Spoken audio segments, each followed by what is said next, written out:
Buenos días, jóvenes. Buen inicio de semana.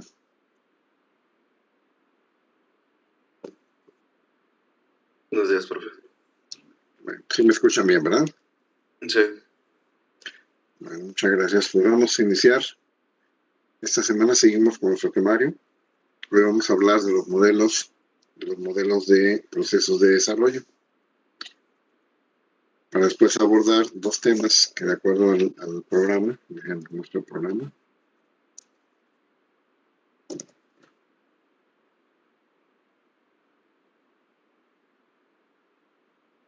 Ok, ya lo están viendo. Vamos a hablar de el ciclo de vida. Bueno, ¿quién le llama ciclo de vida, cascada y espiral? Que en realidad son dos metodologías, no son ciclos de vida. Con eso terminamos ya nuestra primera unidad y seguimos seguramente mañana. Yo creo que entre hoy y mañana terminamos estos dos procesos, dos metodologías de cascada y espiral. Entonces, pues vamos a iniciar.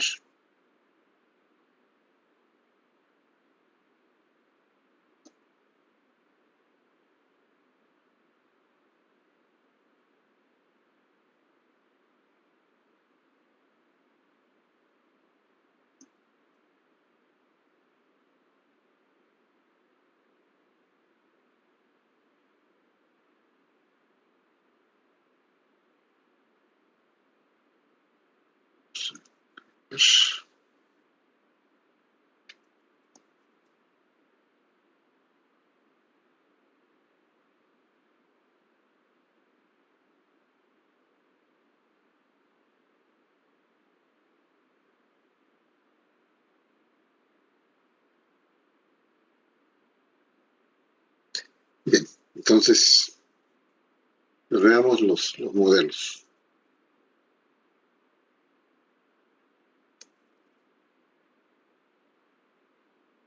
Bien, iniciamos este tema analizando por separado los conceptos de modelo y proceso, para finalmente comprender el concepto de modelos de proceso, que son estos dos a los que hace referencia el contenido del programa, de cascada y el espiral. El concepto de modelo, según el diccionario de la Real Academia Española, tiene varias acepciones. Entre ellas, tenemos que modelo es una representación en pequeño de alguna cosa. Y también significa esquema teórico, generalmente forma matemática de un sistema o de una realidad compleja, como la evolución económica de un país, que se elabora para facilitar su comprensión y el estudio de su comportamiento. Bien, nosotros vamos a utilizar el concepto de modelo como una representación de parte de la realidad que queremos comprender. ¿De acuerdo? No es que vayamos a hacer algo en pequeño, sino que el modelo nos va a decir a nosotros la serie de pasos que tenemos que llevar a cabo para lograr algo. Ese va a ser el modelo. Entonces vamos a hablar de modelos de proceso de desarrollo de sistemas. Por otro lado, debemos tener en mente que un proceso define quién hace qué, cuándo y cómo para alcanzar cierto objetivo. Esto es particularmente importante porque cuando veamos estos modelos, tenemos que identificar, tenemos que ser conscientes de quién está haciendo qué, cuándo y cómo o para qué se lleva a cabo toda esta serie de actividades. Por lo tanto, los modelos de proceso definen un conjunto distinto de actividades, acciones, tareas, fundamentos y productos de trabajo que se requieren para desarrollar software de alta calidad. Si hay alguna pregunta, ya saben, pueden interrumpirme, por favor.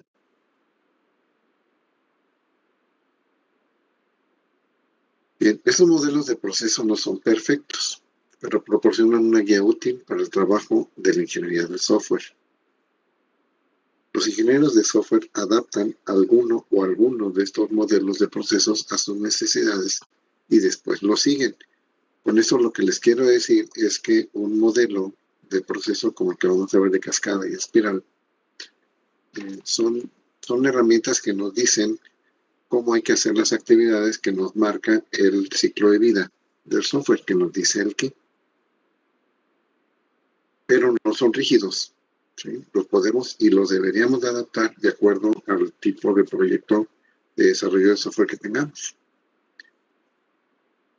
Pressman hace referencia a los modelos prescriptivos de proceso, donde la palabra prescriptivo proviene de la palabra prescribir, a la que a su vez significa, entre otras acepciones, preceptuar, ordenar, determinar algo, o recetar, ordenar un remedio.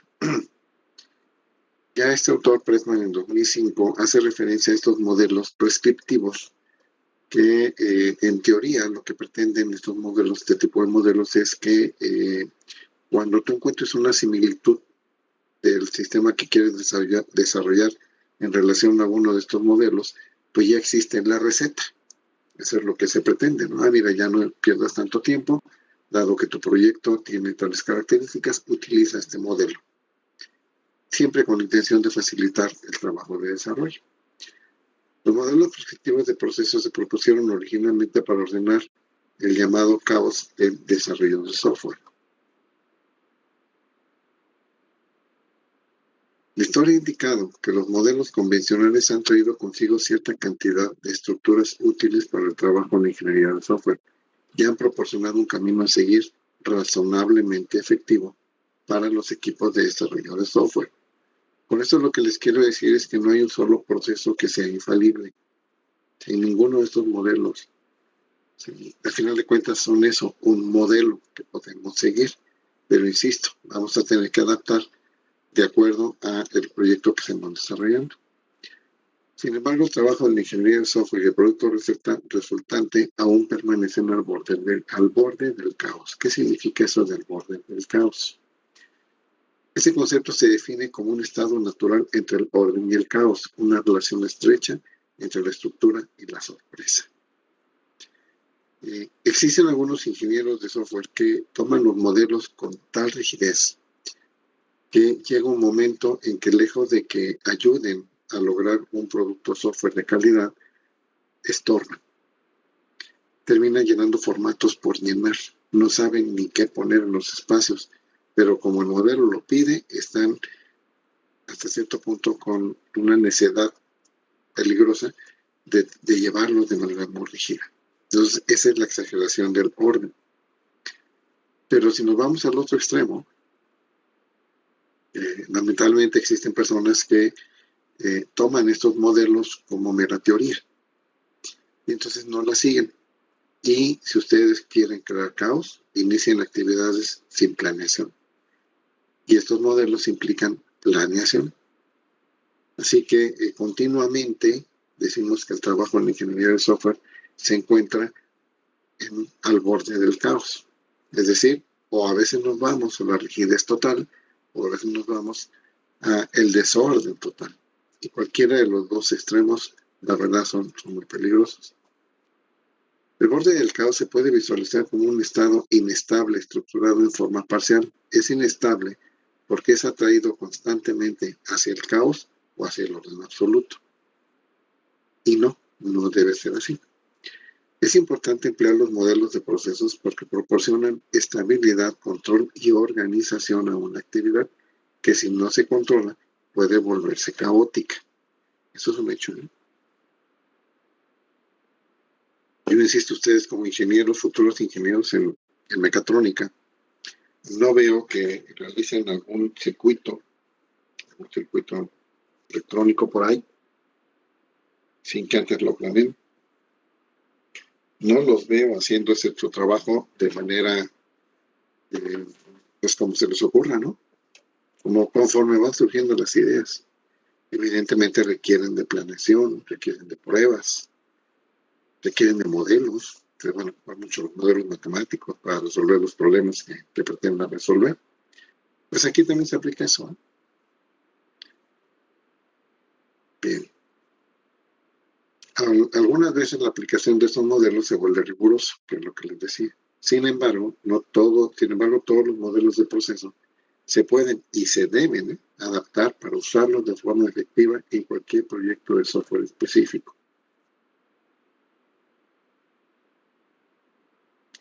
Es importante no confundir el ciclo de vida del desarrollo de un sistema de software con los modelos de proceso.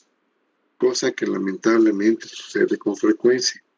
Tan es así que ahorita que veíamos el contenido del programa de esta materia, veíamos que hablaban de ciclos de vida, de cascada y de espiral. Y esos, cascada y espiral, no son ciclos, son modelos de desarrollo.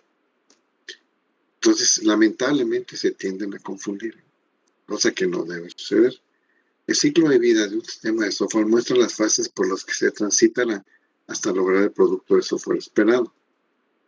Los modelos de proceso de software nos definen cómo transitar, aquí debe decir, nos definen cómo transitar por tales fases.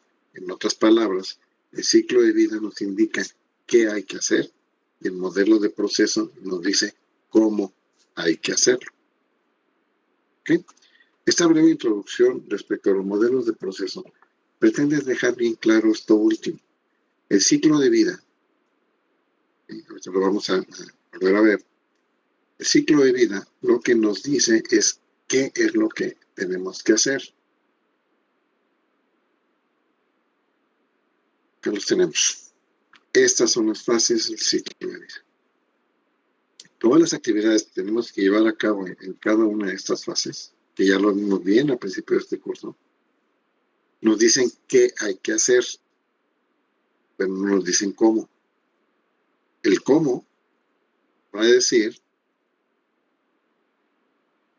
en este caso vamos a hablar del modelo de cascada. ¿Ok? Entonces, esto que vamos a ver a continuación son el cómo hay que hacer lo que el ciclo de vida del software nos dice que hay que hacer. Bien, ¿hay alguna pregunta hasta aquí, jóvenes? ¿No? No, profesor, no. Pues vamos a continuar. Van a encontrar una similitud enorme entre este modelo que se conoce como línea secuencial o de cascada, ¿sí? Con el ciclo de vida, porque de hecho fue el primer modelo que apareció. Bien, el modelo de procesos lineal secuencial fue el primero en aparecer, por lo tanto el más antiguo, también se le conoce como modelo de cascada. Fue publicado en un estándar que se dio a conocer como DoD STD-2167 por la Military Standard Defense System Software Development el 4 de junio de 1985. Que esto ya está bastante viejito. Menos que su servidor, pero ya es. Fue el primero en aparecer, ¿eh? El cual a su vez está basado en una publicación de 1970 del doctor Winston W. Royce, titulado Managing the Development of Large Software Systems. Si lo traducimos esto sería Administración del Desarrollo de Sistemas de Software Grandes o largos. Es en la publicación del Dr. Royce donde aparece el primer esquema del modelo de proceso de cascada. Vamos a ver, esta es una imagen tomada de ese artículo. Por eso se ve así de raro, ¿no? No se ve tan moderno. Bien, tenemos por un lado, pues lo que él llamó los requerimientos del sistema. Después pasa a la siguiente fase, que sería los requerimientos de software. Después pasa al análisis. Luego viene el diseño del programa o del sistema.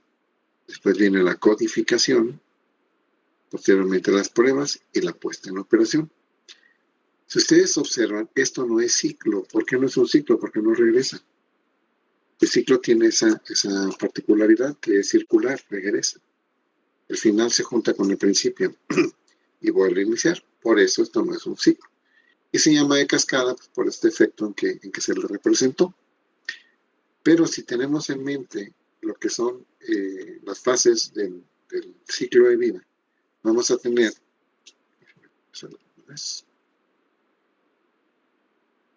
Acá están. Tenemos la exploración conceptual y la ingeniería de requerimientos. Estos dos corresponden a las dos primeras fases del del modelo de cascada. Acá está. Estos dos. ¿Okay? Después aquí viene análisis y diseño.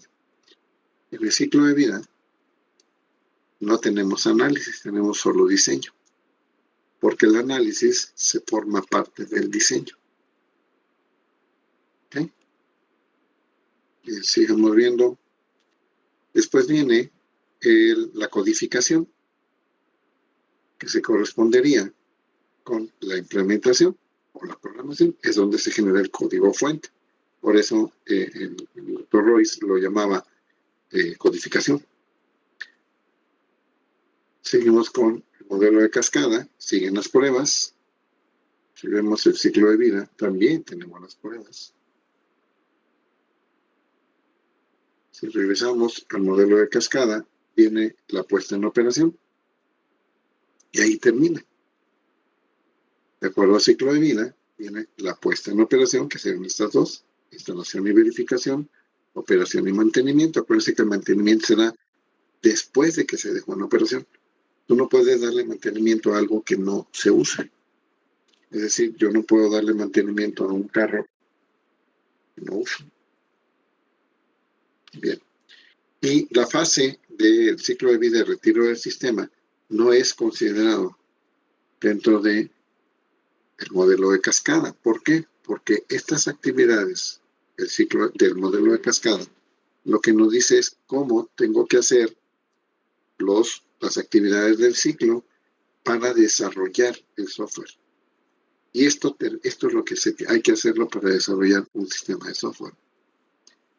Ya cuando haya que retirarlo porque dejó de ser operativo, porque los cambios en el entorno fueron tantos que lo volvieron obsoletos, esto ya no forma parte del desarrollo. Es decir, estos modelos, estos y todos los demás, porque todos los demás se fundamentan en consideran las fases desde la obtención de los requerimientos hasta la puesta en operación del sistema software. ¿Qué pasa después? Ellos no lo consideran porque ya no forma parte del desarrollo. ¿De acuerdo? Bien. Mucha gente critica, déjenme regreso aquí, el modelo de cascada porque lo malinterpreta.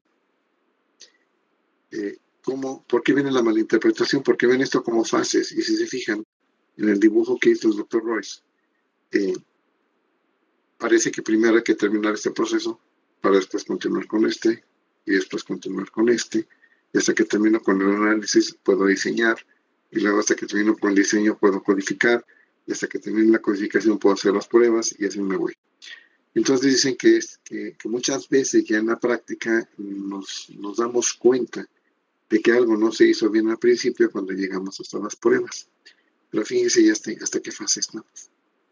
Y regresarse de aquí hasta acá para revisar dónde cometimos el error, eso es realmente catastrófico para el desarrollo de un sistema. Pero eso más bien obedece a la forma en que se ha aplicado este modelo, no al modelo en sí. Porque resulta que ya desde su publicación allá en 1970, ya se vislumbraba que esto es así. Estás obteniendo los requerimientos del sistema, es decir, los del entorno, y ahí aquí se incluyen los requerimientos de usuario, y empiezas a generar los requerimientos de software. Pero a su vez, para comprender mejor y poder especificar bien nuestros requerimientos de software, es necesario regresarse a revisar los requerimientos del sistema, y ahí estás. Entonces, estos en realidad se traslapan nuestras dos actividades. No es que cuando termina una empieza la otra. No es cierto. Curiosamente, para poder especificar los requerimientos de software, tenemos que hacer análisis. Tenemos que analizar los requerimientos de usuario y los requerimientos de sistemas. Entonces llegamos hasta acá. Pero esta fase nos permite regresarnos al anterior y al anterior. Y ahí estamos. Y así con cada una de ellas. Bien. También ya esta es una representación propia de cómo en realidad se ve este modelo. Estamos haciendo requerimientos de sistemas. Todavía no hemos terminado esta fase y ya empezamos con los requerimientos de software. Se están empalmando. Ustedes observan estas actividades Las que estén de aquí a acá, junto con las que estén de aquí a acá, están empalmadas. Porque son necesarias las dos. Están interactuando. A su vez, puedo regresar. Ya estoy. Hasta que una vez que termino, ahora sí, con los requerimientos de software, ¿sí? Yo llevo a cabo el análisis. Pero mi análisis, de hecho, lo inicié desde el momento en que estoy describiendo los requerimientos de software. Igual me regreso. Hago esto. Cuando empiezo a hacer análisis, empieza a aparecer los primeros vestigios del diseño. Y empezamos a diseñar cuando aún no hemos terminado de analizar. Pero ya nos empezamos a dar idea de cómo va a ser la arquitectura que debería tener mi sistema de software. Y así regreso al análisis. Del diseño paso a la codificación. Igual, lo que yo tengo bien diseñado, ya veo que está bien integrado porque ya vi que realmente son los datos que voy a ocupar, ya está bien diseñada la arquitectura, ya puedo empezar a codificar. Pero durante la codificación, que vendría a ser la fase de programación, del ciclo de vida, de la implementación, entonces me puedo dar cuenta a lo mejor de que es necesario cambiar el diseño. Me regreso. Ya estoy. Y a lo mejor del diseño tengo que regresar al análisis o a los requerimientos de software o hasta los requerimientos de sistemas, ¿sí? Conforme voy liberando los productos que han sido codificados y probados unitariamente, puedo ya realizar las pruebas de integración. Voy integrando poco a poco los módulos que voy liberando en la codificación y haciendo pruebas. Y esto, durante las pruebas, pudiera ser que encontráramos algún tipo de defecto que nos obligaría a revisar la codificación. Y ahí vamos a estar. Y así hasta que finalmente lo vamos a poner en la puesta en operación. Y durante la puesta en operación todavía tengo alguna oportunidad de regresarme, porque a lo mejor aquí detecto algo que no fue detectado durante las pruebas. Tengo que regresar a la prueba que hice y si hay un defecto por ahí, regresarme a la codificación ya hasta el punto donde sea necesario.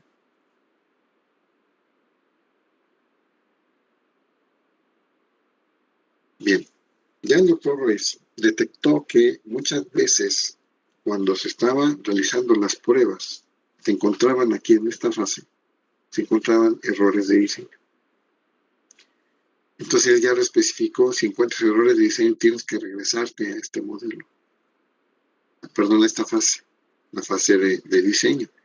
Y es bien probable que este diseño, el origen del error en el diseño esté en la especificación de algún requerimiento de software.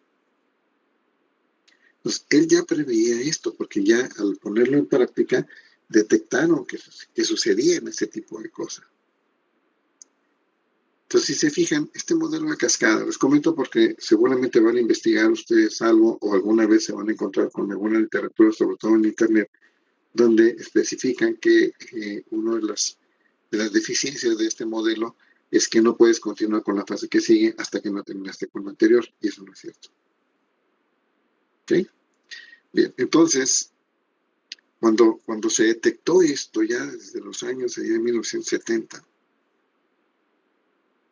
ya el doctor Roy se dio cuenta de que era necesario agregar una fase más, que le llamó el diseño preliminar del programa, o diseño preliminar del sistema. Vamos a revisar una diapositiva para que lo ubiquen. Bien, observen, tenemos estas dos que son los requerimientos, tanto de sistemas como de software. Y entre la especificación de los requerimientos de software al terminar esa fase y la del análisis, él integró esta nueva fase, que le llamó diseño preliminar. Y entonces él ya desde entonces, fíjense, desde aquellos años él ya decía, en este diseño preliminar se tiene que especificar la vista general del sistema. Es decir, documentar la vista general del sistema, que no es otra cosa más que definir el objetivo general del sistema. Ya desde aquí se establecen las fronteras del sistema, dónde inicia, dónde termina, qué interfaces va a tener, si es que va a tener alguna interfaz con algún otro sistema, en fin. Y aquí y en aquella época hablábamos del diseño de los procesadores y de la base de datos. Evidentemente es un diseño preliminar. Ya hablábamos de el almacenamiento o la ubicación del almacenamiento de las subrutinas. Es cuando nació en aquellas épocas la programación estructurada, esa que vieron ustedes en Introducción a la Programación. Entonces, se pensaba ya en las funciones, como ustedes las vieron, y esas funciones se tienen que establecer dónde iban a estar almacenadas después para poderlas utilizar y reutilizar. Así surgió el concepto de biblioteca, no de librería. ¿Sí? Cuando ustedes allá usaban C, que decían, tocaban menor que, include, y luego decían std.h, luego mayor que, ese std.h es una biblioteca, no librería, por favor. Las librerías venden libros, las bibliotecas nos prestan los libros. La palabra en inglés es library. Y library, traducido al español, es biblioteca. No librería, por favor, ¿sí? No vayan a cometer esos errores. Es terrible escuchar que digan eso, ¿sí? Terrible, en serio. Porque si yo traduzco librería, biblioteca, librería al inglés, yo tendría que decir bookstore, tienda de libros.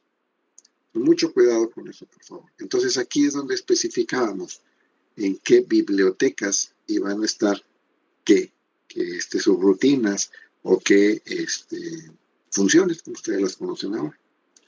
Bien, también tenemos que ubicar en qué espacio íbamos a tener las subrutinas cuando estuvieran en tiempo de ejecución. Esto suena raro para ustedes, porque ya no lo ven, pero allá en los orígenes tenemos la memoria RAM, se dividía en segmentos.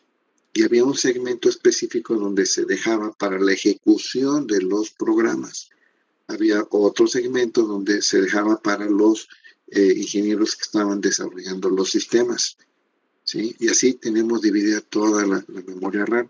En la actualidad ustedes eso ya no lo ven, porque ya todo eso lo hace pues el sistema operativo. Allá de cuando se escribió esto, jóvenes, no había sistemas operativos, había lenguajes de control, así se le llamaba. Ya aparecían los primeros intentos, pero no había sistemas operativos como ustedes actualmente los conocen. Bien, y por último, decía que teníamos que describir la operación de los procedimientos. Un procedimiento, cuando en aquella época, para ponernos en contexto, un procedimiento es una función que no devuelve valor. Entonces, en aquella época sí tenemos muy bien definido qué era función y qué era procedimiento. Una función siempre devolvía un valor y un procedimiento no. Pero después aparece C y se le llama, a todo le llama funciones y dice que hay funciones que devuelven valor y las que no devuelven valor. Entonces, para ponernos en el contexto de aquellos años, cuando en aquellos años hablábamos de procedimientos, nos estábamos refiriendo a las funciones que ustedes conocen actualmente, tipo void, que son las que no devuelven un valor. Bien. Adicionalmente, ya el doctor Royce estableció que durante la ejecución de todas estas actividades, de estas fases del modelo de cascada, ¿sí? Era conveniente, y sigue siendo conveniente, ir documentando la historia de lo que estamos haciendo. Inclusive algunas personas que no conocen de cascada, pero que se atreven a criticar este modelo, en el que dicen que es mejor utilizar una metodología moderna como Scrum, porque en Scrum no tienes que documentar nada, y eso no es cierto. Para nada es cierto, porque si ustedes no documentan, no van a conocer la historia que acaban de establecer. Ustedes están haciendo historia cuando desarrollan software. Y si no documentan eso, están condenados a cometer los mismos errores cada vez. Y entonces, ¿dónde está el crecimiento? Bien, entonces ya el doctor Royce ya en aquellas épocas decía, mira, cuando termines la fase, o durante la fase de los requerimientos de software, deberías de elaborar el primer documento que se llama requerimientos de software. que eso lo conocemos como el SRS, que significa Software Requirement Specifications, o especificaciones de requerimientos de software. Esto es lo que se genera aquí. Cuando estés en él, como parte de lo que vas a generar durante la fase del diseño preliminar del sistema, pues vas a generar el documento número 2, que él llamó especificaciones del diseño preliminar. Durante el análisis, parece que él proponía que no se documentara nada, pero ya durante el diseño apareció el documento número 3, que le llamó la especificación del diseño de interfaces. También se generaba el documento número 4, que se llamaba especificación del diseño final. Pero si ustedes observan, hay puntos suspensivos y sigue hablando del mismo documento. Esto quiso decirlo, quiso representarlo en este gráfico, que podría haber varias versiones o que se está actualizando. Y por último, íbamos a generar un documento que se llama especificación del plan de pruebas, que es el documento número 5. ¿Sí? Entonces ya durante el diseño del sistema debemos de tener todo esto. Todo esto, utilizando términos modernos, en la actualidad se le conoce como arquitectura del sistema. Bien, después durante la fase de la codificación, pues vamos a actualizar, dice que es el documento número 4. Este documento 4 se generó aquí. Pero aquí nos dice que vamos a actualizar ese documento y dice aquí entre paréntesis as built, es decir, cómo quedó construido. Entonces habla del diseño final del sistema, cómo finalmente quedó construido. ¿Esto qué quiere decir? Que entre este documento que fue el diseño del sistema y durante la codificación es probable que existan modificaciones al diseño original. Y que esas modificaciones deben de representarse, deben de actualizarse en este documento. Por eso le llama el diseño final del sistema cómo quedó construido. Durante la fase de pruebas también es posible que tengamos que modificar el diseño original. Por eso esta flecha indica que hay que documentarlo. Y además se tiene que actualizar este plan de pruebas, el documento número 5, puede aparecer aquí. La flecha nos indica que estamos actualizándolo porque dice que vamos a especificar los resultados de las pruebas del plan de pruebas. Por último llegamos a la operación, la puesta en operación. Y aquí él sugería que este último documento debería de llamarse instrucciones de operación. Entonces, en aquellas épocas hablábamos de instructivos de operación, no hablábamos de manual de usuario. ¿Por qué? Porque en aquellas épocas los sistemas que desarrollábamos no interactuaban con el usuario directamente, como ustedes los conocen ahora, sino interactuaban con un personaje que le llamábamos el operador de sistemas. Y las computadoras se comunicaban con el operador a través de una impresora que se llamaba consola. Entonces nosotros programábamos, hacíamos nuestros programas y tenemos que mandar instrucciones que aparecían en la consola y que le decían al operador, por ejemplo, monta la cinta magnética identificada con tal cosa. Entonces en ese momento la ejecución se interrumpía, el usuario veía ese mensaje, iba al lector de cintas, colocaba la cinta que le habíamos especificado, ya que la tenía montada, le contestaba el mensaje y nuestro programa, nosotros tenemos que programar que efectivamente hubiera montado la cinta que le pedimos. Si no había montado la que le habíamos pedido, le mandábamos un mensaje de error y de ahí no salíamos hasta que montara la cinta especificada. Y podía continuar. Entonces, esas instrucciones para operar el sistema se llamaban así, instrucciones de operación. Pero no era propiamente un usuario. Por eso es importante, jóvenes, que siempre que hablemos sobre todo del pasado, nos ubiquemos en el contexto, es decir, el entorno de lo que era el desarrollo de sistemas de aquella época, considerando pues tanto el hardware como el ambiente, ¿sí? Porque era completamente diferente a lo que ustedes conocen, completamente. Bien. La principal ventaja del modelo de cascada es la facilidad del entendimiento del modelo, ya que se apega a las fases del ciclo de vida del desarrollo de un sistema de software. Este es el modelo del ciclo de vida. Y aquí está. Este es el ciclo de vida y este es el modelo de cascada. Entonces, se fijan, van bien pegaditos. La exploración contextual, ingeniería de requerimientos corresponde a estos dos. Diseño incluye análisis y el diseño del programa. Luego, la implementación o programación es codificación. Pruebas es pruebas y la puesta en operación corresponde a estas dos. Entonces va bien de la mano. Pero aquí observen, este es un ciclo, esto no. Este es un modelo de un proceso de desarrollo de software.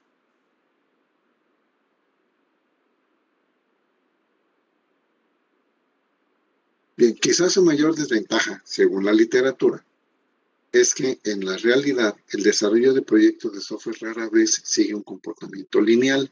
Yo todavía lo cuestiono muchísimo. Lo puse aquí porque es lo que dice la literatura y se lo van a encontrar ustedes. Me parece que no es así, ¿sí? Porque de hecho el desarrollo del sistema no es lineal. O sea, es vivo, o sea, me puedo regresar al anterior y ya desde 1970 el doctor Roy te había dicho, mira, si te equivocaste, detectaste errores aquí en la prueba, regrésate a la fase que hiciste, en la fase de diseño, y seguramente al revisarlo te vas a encontrar que hubo errores en la especificación de los requerimientos de software. Y eso no es lineal. Pero en fin, es lo que dice la literatura. Aquí está en un resumen lo que dice la literatura, que son ventajas y desventajas. La ventaja, ya lo acabo de decir, fácil de entender y de implementar. 2, refuerza los buenos hábitos. ¿Qué es un buen hábito? Define antes de diseñar y diseña antes de codificar. Ustedes lo hacen cuando van a crear una tarjeta ahí de circuitos electrónicos. Primero la definen, la diseñan y después la llevan a cabo. Para eso tienen simuladores, ¿no? O no ocupan simuladores, o ya directo se van y se ponen a soldar los componentes. Luego resulta que hay un corto por ahí, quemaron algo, echaron a perder todo. ¿Así lo hacen? No lo creo. Entonces, este es un buen hábito. Define antes de diseñar y diseña antes de codificar. La ventaja número 3 dice que identifica los entregables e hitos entendidos.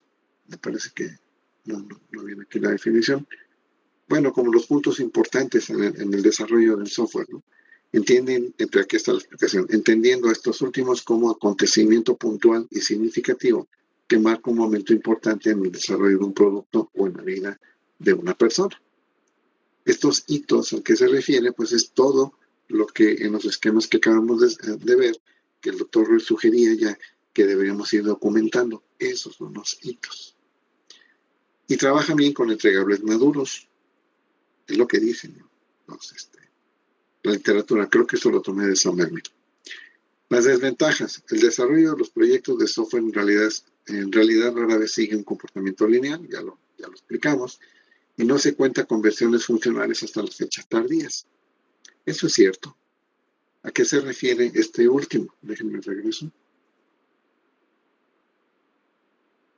Que nosotros nos vamos a dar cuenta de cómo va funcionando, cómo empieza a funcionar el sistema hasta que hacemos las pruebas de integración. Y era aquí, al usuario lo veíamos en las primeras 2 fases. Después no lo volvemos a ver, todo esto era trabajo nuestro, hasta las pruebas integrales. Ya que estábamos probando todos los módulos en su conjunto, los módulos de manera individual, de manera unitaria, se prueban aquí en la codificación. Cuando hacíamos las pruebas de integración, es decir, integramos todas las subrutinas, todos los módulos del sistema, es aquí donde muchas veces le pedíamos al usuario que nos ayudara a revisar. Y en ese momento decía, no, fíjate que eso no está bien calculado.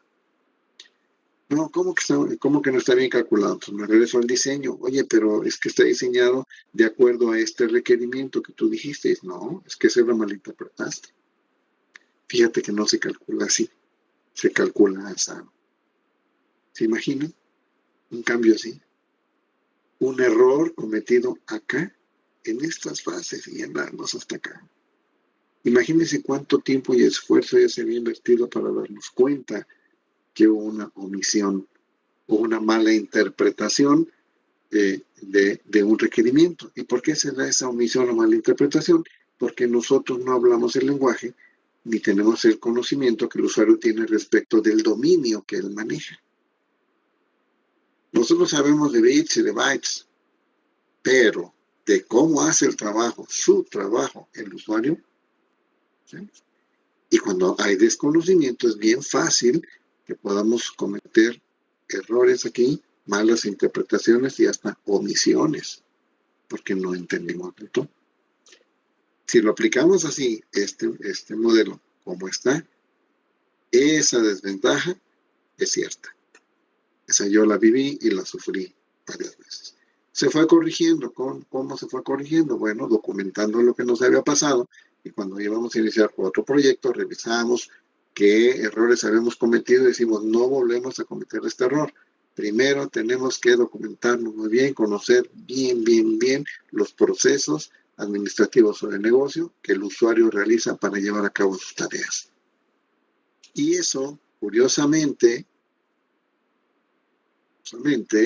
en el ciclo de vida del software, eso se llama exploración conceptual. ¿Ven? Entonces, si yo conozco bien el ciclo de vida, y ustedes lo deben de conocer bien, les conviene para que cuando a ustedes les toque diseñar sistemas de software, lo hagan de manera correcta. Lleven a cabo cada una de estas actividades. Acuérdense, este ciclo, estas actividades, me dice qué es lo que tengo que hacer. Y estas fases me dicen cómo lo tengo que hacer. Este es el qué, el ciclo de vida, y este es el cómo. Si yo hago cada una de las fases del ciclo de vida, tengo cuidado en definir cómo voy a hacer estas actividades del ciclo de vida, el cómo me lo da el modelo, y lo hago a conciencia, y cuido de que el usuario valide que efectivamente lo que estoy comprendiendo, lo que estoy especificando es lo que ellos hacen o lo que ellos necesitan. Seguramente voy a garantizar el éxito cuando yo termine de ejecutar todas esas actividades de modelo en cascada. Si estoy ocupando cascada. ¿Ok? Bien. ¿Alguna pregunta, jóvenes? No, profe. Bueno, una que es en relación más con la clase en general. ¿Sería posible que nos pasara sus diapositivas antes de que sea de evaluación? Sí, hijo. Sí lo voy a hacer. Discúlpeme que no lo he hecho este fin de semana. Muy atareado. Tenemos que planear algunas cosas para la escuela. Pero hoy sin falta en la tarde, por la tarde, voy a crear un espacio de Classroom.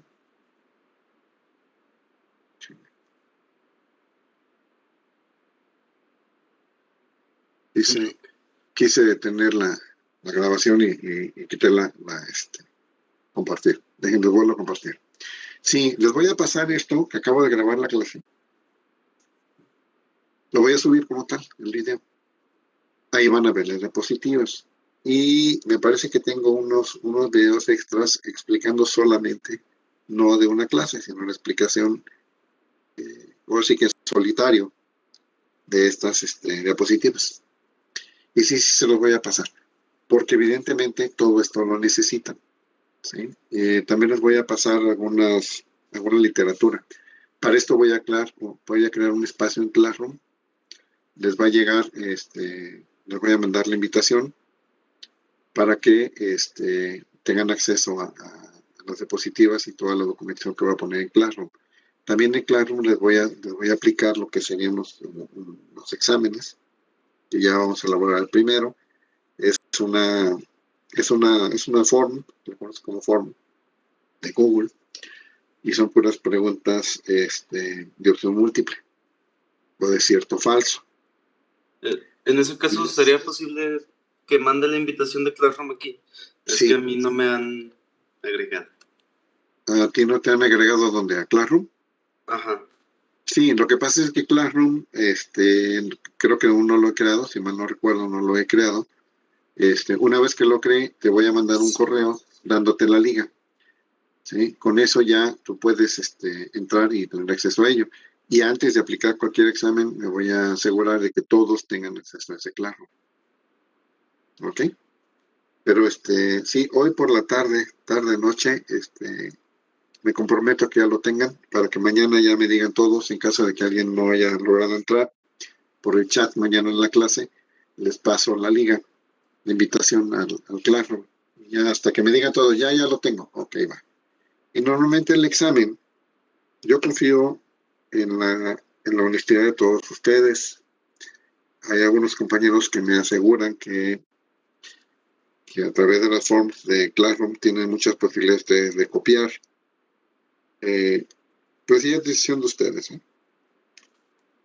Yo no puedo asegurar nada en ese sentido. Normalmente les doy un día para que contesten el examen.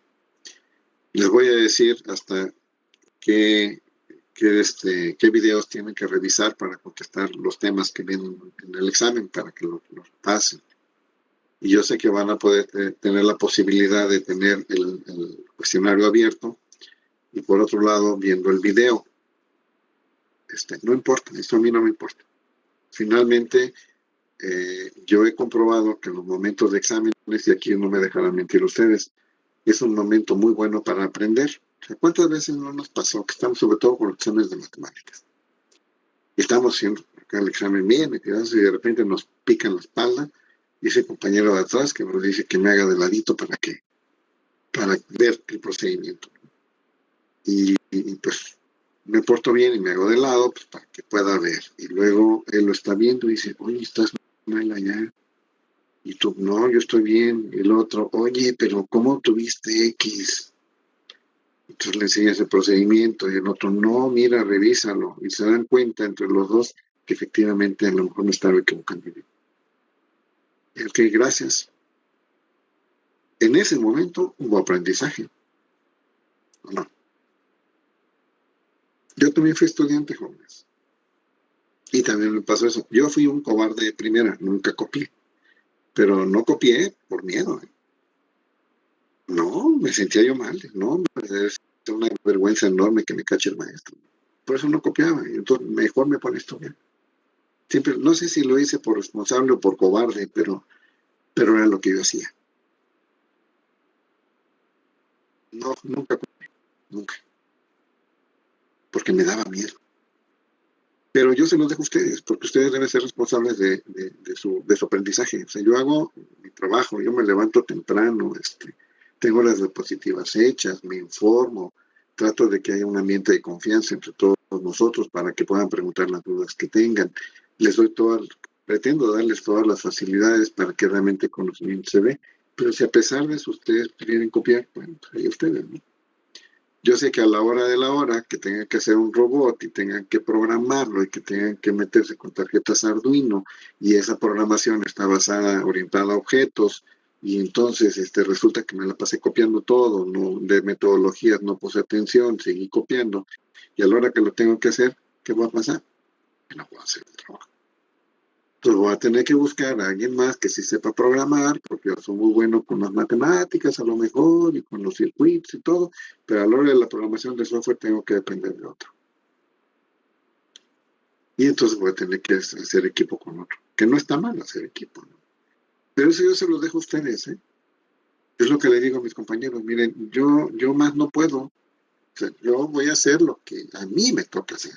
Preparar mi clase, cuidar de darla bien, de que se entienda, resolver las dudas que tengan. Yo veo, por ejemplo, este grupo es un grupo numeroso, sin embargo, si yo veo los que están ahorita participando, tengo 27 y el grupo es de 30 y tantos, me falta por lo menos 5. ¿Y qué puedo pensar que está pasando? Si soy de clásico, maestro, son los flojos, no se levantan. No es cierto, a lo mejor tienen problemas de conexión. A lo mejor no tienen ni equipo de cómputo, a lo mejor están escuchando la clase por un teléfono. Yo prefiero pensar en positivo, porque yo confío mucho en ustedes, en mis alumnos. ¿Sí? Y si ustedes deciden hacer otra cosa, pues mucho gusto, pues ¿qué quieren que haga yo? Yo no puedo hacer más. Entonces, por ese lado, sí, qué bueno que manifiestas esta preocupación de si les voy a proporcionar las diapositivas. Sí lo vamos a proporcionar. Y la idea de grabar la clase va a ser por esa, fíjense. Ahorita la grabación, déjenme ver cómo va. ¿Cuánto tiempo tiene? Llevamos de grabación, llevamos 41 minutos. Es escuchar toda la clase otra vez, ¿no?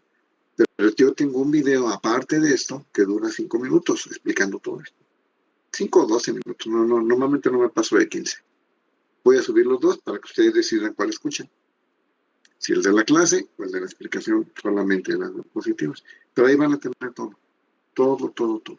Sí, me gusta proporcionarles todo, pero me gusta explicarlo, porque por sí solo el material didáctico que he estado creando, aun cuando son videos, lo que ustedes quieran, me parece que no son todavía para aprender por uno solo, ¿no? En solitario. No, todavía no. Les falta un poco más de cosas, ¿no? Sí soy crítico con mi trabajo, ¿no? Entonces, por ese lado, sí, claro, se los voy a compartir. No hay ningún problema. Bien, ¿hay alguna duda? ¿Quieren que vuelva a repetir algo respecto a este modelo de cascada?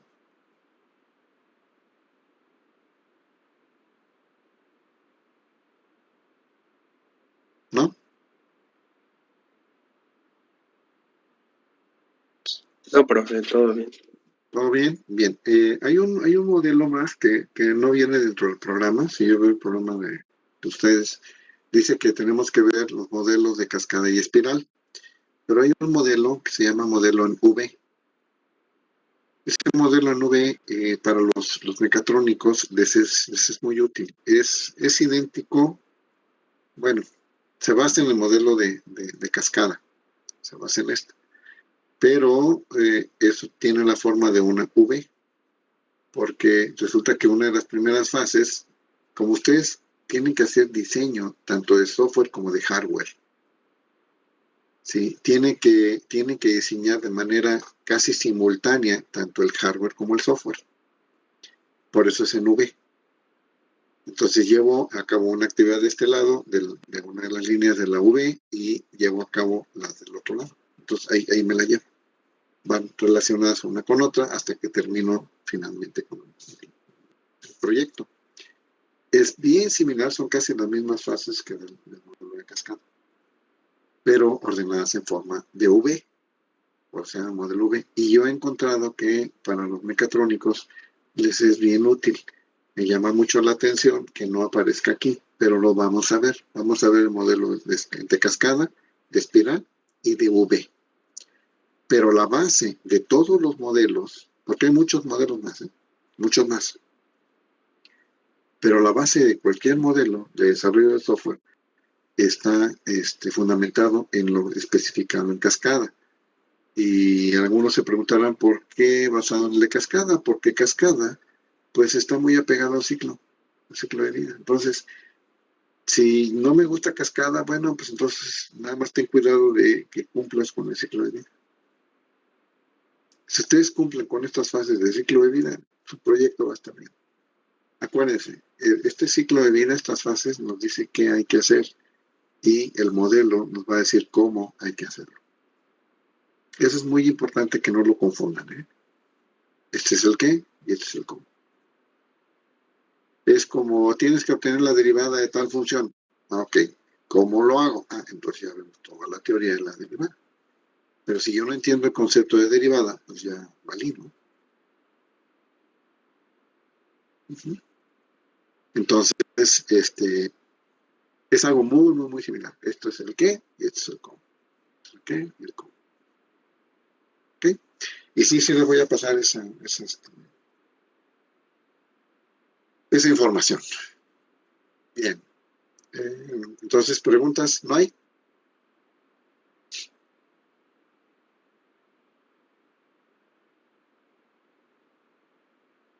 No, profe. ¿No? ¿Está todo claro como el agua de la Zacatecana? Bueno, está bien, pues terminamos rápido. Pensé que iba a llevar más tiempo. No quiero ver todavía en espiral porque no nos va a alcanzar el tiempo. Son 8:06. Eso termina a las 8:30. Así que, pues muchas gracias por atender y pero los voy a dejar en libertad para que se vayan a desayunar. Quieren tener hambre.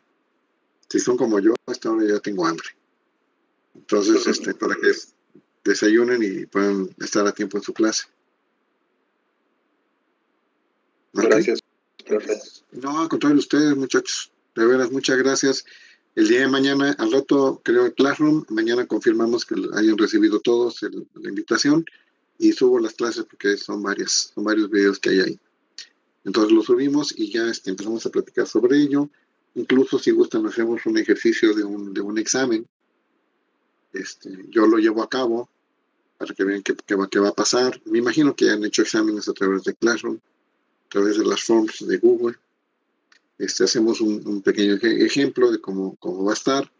Les vamos a dejar una tarea para que revisen los temas que vienen en el examen. Esa tarea va a ser elaborar unas fichas de trabajo, ya lo vimos bien al principio.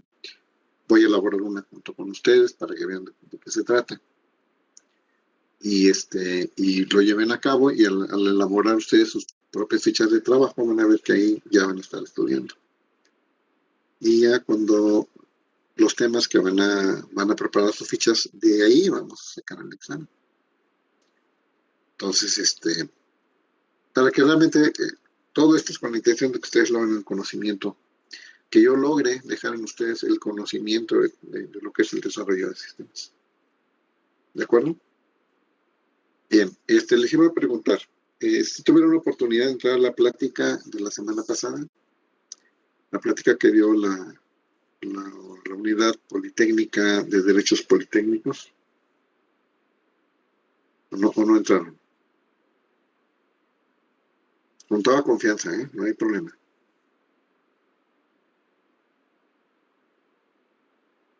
No entraron, ¿verdad? Bueno. Yo sí. Pues sí, mija. Éramos muy pocos.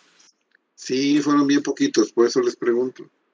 Tenemos invitados a más de 120 personas, entraron 30 y tantas.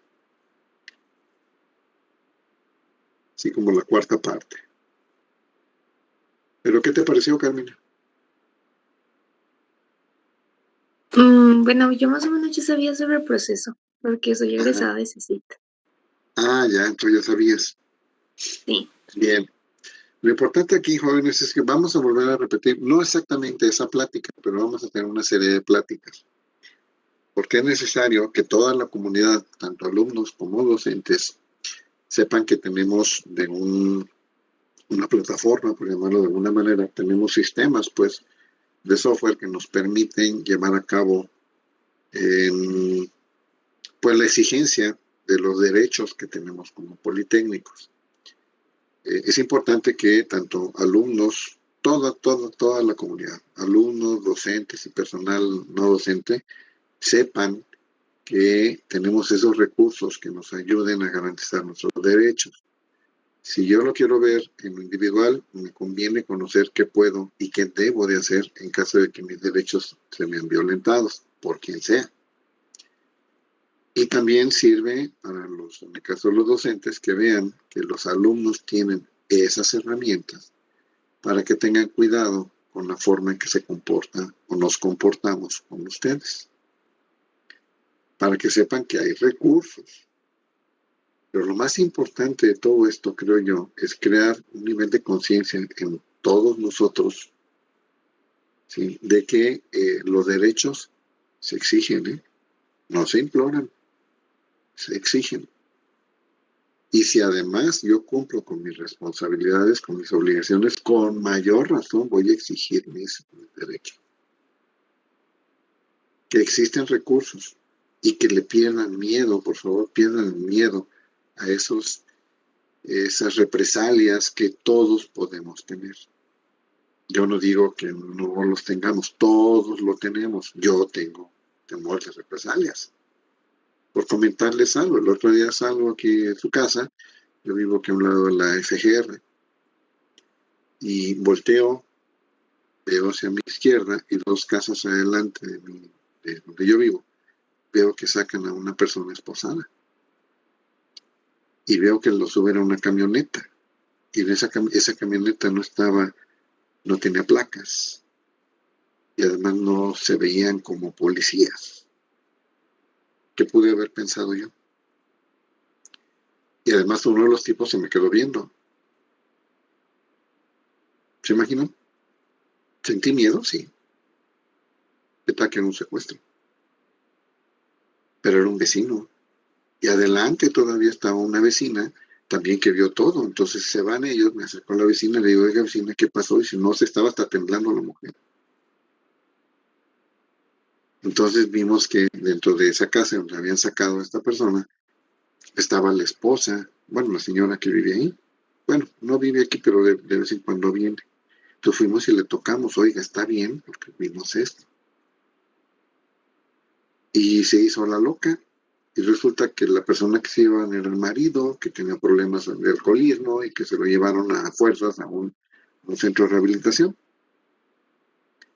Pero a lo que me refiero es, ¿da miedo? Sí, da miedo. Sí, da miedo. Pero al mismo tiempo digo, bueno, y si fuera yo el que está pasando por eso y los demás ven, estaría mal que no hicieran nada, ¿no? Y entonces fui y le pregunté a la señora, tuve que hacer a un lado ese miedo y decirle, ¿sabe que está bien? Porque vimos esto. Y ya nos explicó, y ella dije, bueno, allá ellos y sus problemas, ¿no? Qué pena que tenga que ser de esa manera, pero es impresionante verlo. Entonces, yo sé que como alumnos decimos, es que si yo reporto al maestro o la maestra que está haciendo tal o cual cosa, híjole, la va a agarrar contra mí. Es un temor que muchas veces hasta de padres heredamos a los hijos. Muchas veces los papás les decimos, no, mira, mejor llévatela tranquilo, porque te van a agarrar de bajada, porque a lo mejor el papá o la mamá tuvo una amarga experiencia cuando también fue estudiante. Sí, y no digo que no sea cierto, pero en el caso del Politécnico tiene toda una estructura. Supe de qué pasó en esa reunión. Yo no entré porque no quise dejarlos en libertad de que ustedes se sintieran libres de expresar lo que quisieran y no por la presión que puede ejercer un maestro que está ahí dentro, oíban un poco su actuación, por eso no entré. Pero evidentemente me van a entregar un informe sobre lo que pasó, las preguntas que hubieron, y supe de alguien que les dijo, oiga, es que yo levanté una denuncia y no me gustó la respuesta que me dieron. Qué bueno que lo hicieron. Y seguramente se sorprendieron los compañeros en México como diciendo que, huele, pero ¿cómo que no te contestamos? A ver, vamos a revisar qué pasó. Porque su función es esa, y si su función la hacen mal, pues se lo podemos decir todos tenemos un jefe. ¿Eh? Y si no está funcionando esta parte de los derechos politécnicos, hay que reportarlo, porque su función es esa, protegernos. Y si las respuestas que nos dan no son, no lo que yo esperaba, sino las adecuadas, pues hay que reportarlo también. Porque entonces, ¿para qué nos invitan? Y evidentemente ellos se han entendido que es gente bien responsable y van a investigar qué fue lo que pasó. Porque no puede estar pasando. No puede. Entonces, por favor, con toda la libertad, necesitamos, sí, que conozcamos, pero que todo el mundo lo conozca, todos. Así que vamos a dar una serie de pláticas, las vamos a programar, les vamos a pedir a los distintos maestros, lo vamos a hacer por grupo. En algún momento van a decir a mí, doctor, préstenos su grupo a tal día, no sé, el lunes o el martes, que tengo clase con ustedes, ¿cómo no? Ok, y ahí sí voy a estar yo. Y la plática también es para mí. Y vamos a permitir que la compañera, la doctora, la psicóloga, nos dé la plática. O si se comunican de México, pues que sean de México. Que nos den la plática y entonces podemos interactuar de manera correcta. Es algo que se tiene que conocer por todo. ¿Sí? Pero si los invitamos y no hay respuesta, pues va a costar más trabajo. Pero ustedes nos tienen que ayudar con esto. De veras, nos tienen que ayudar. No sé si ya algunos grupos, creo que aquí no ha manifestado ninguna situación de algún maestro que no esté dando su clase, o la forma en que la está dando no sea la adecuada. Pero de otros grupos me han manifestado ya algunas situaciones, he hablado con los maestros y sé que están cambiando las cosas. A partir de esta semana ya el prefecto va a entrar a cada una de nuestras clases para ver cómo estamos dando la clase y qué la estamos dando. Y si no estamos dando la clase y deberíamos, seguramente va a haber un reporte. Entonces vamos a investigar qué está pasando. Pero ustedes tienen que recibir una instrucción de calidad. Si no, ¿cómo vamos a hacer para que nos ayuden a llevar la técnica al servicio de la patria? ¿Cómo le vamos a hacer? Entonces, en ese sentido, vamos a hacer todo lo que esté en nuestra mano para que se lleve a cabo. Entonces, sí, ya hay propuestas con algunos maestros, el que quiera, si necesita su pizarrón, le vamos a poner una cámara, le vamos a transmitir su clase desde el pizarrón y le vamos a ayudar para que alguien más esté atendiendo las preguntas que ustedes tengan. Pero lo que no puede ser es que ustedes no reciban las clases. Y dar clases es eso, explicar los temas. No es nada más subir PDFs, léanlos y después hago exámenes. No. Eso no es dar clase. Pero necesitamos que nos ayuden, ¿eh? ¿Por qué necesito de su ayuda? Pues porque los que toman las clases son ustedes. Yo no puedo estar en todas las clases. Ni tiempo, ni ganas, les soy bien sincero, ¿eh? Pero más que nada es el tiempo. Pero ustedes sí reciben eso. Entonces, si ustedes nos dicen, esto está bien o esto debería ser mejor de tal o cual forma, claro que lo vamos a tomar en consideración. Bueno, jóvenes, pues gracias, Carmina, que tú sí entraste. Sé que estuvo muy general. Qué bueno que tú ya conocías de los procedimientos que tenemos. Ojalá esto lo podamos platicar con más gente y sobre todo podamos, de veras, despertar la confianza que necesitamos que ustedes nos tengan en esta nueva administración. De veras, muchachos. De veras, todavía no hemos terminado de hacer cambios, todavía hay algunos cambios ahí pendientes, que seguramente los van a percibir, pero ya en cuanto a la docencia, me parece que ya empezaron a hacer cambios positivos. ¿Ok? Entonces, pues no sé, tengan algún comentario en ese sentido, alguna situación con algún maestro, lo pueden decir abiertamente.